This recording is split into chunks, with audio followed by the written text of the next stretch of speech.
আজকে আমরা কি দিয়ে ভাত খাবো? আজকে আমরা পাঙ্গাসের মাছ রান্না করেছি। পাঙ্গাসের মাছ দিয়ে ভাত খাবো আমরা। কো দেখি পাঙ্গাস মাছ।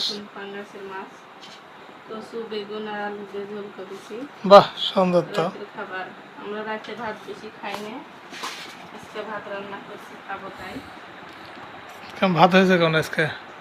ভাত ভালোই হয়েছে, খাইতে কেমন হবে। এই যে বন্ধুরা, এই যে নতুন এই যে চাল নিয়ে এসছে আজকে, জোড়া কবুতর দেখুন, এই যে জোড়া কবুতর। এই চাল নিয়ে এসছি ভাত খেতে। আমার ছেলে আগে ঘুমা গেছে, ছেলে ঘুমিয়েছে দেখেন। তো এই আর কি, খাওয়া দাওয়াটা আজকে ভালো।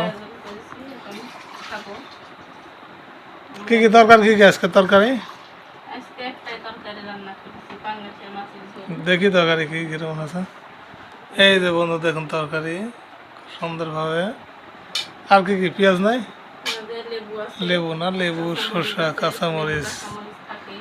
বাহ বাহ বাহ বাহ, সুন্দর। গায়ে যেহেতু আমরা বসবাস করি গ্রামে, সেহেতু গ্রামের খাবার আমরা হয় এভাবে খাই। এবার খাই। আজকে রাত্রে দেখেন 8:30 বাজে, আমি দোকান থেকে একটু পরে আসলাম, তো এসে খাওয়া দাওয়া করছি। তো আজকে প্রচণ্ড মেঘ, বৃষ্টি হবে মনে হয়। বসে খাই তো ঠিক আছে, আমি খাওয়া দাওয়া করি। রাত হয়ে গেছে। রাত হয়ে গেল, তো ঠিক আছে।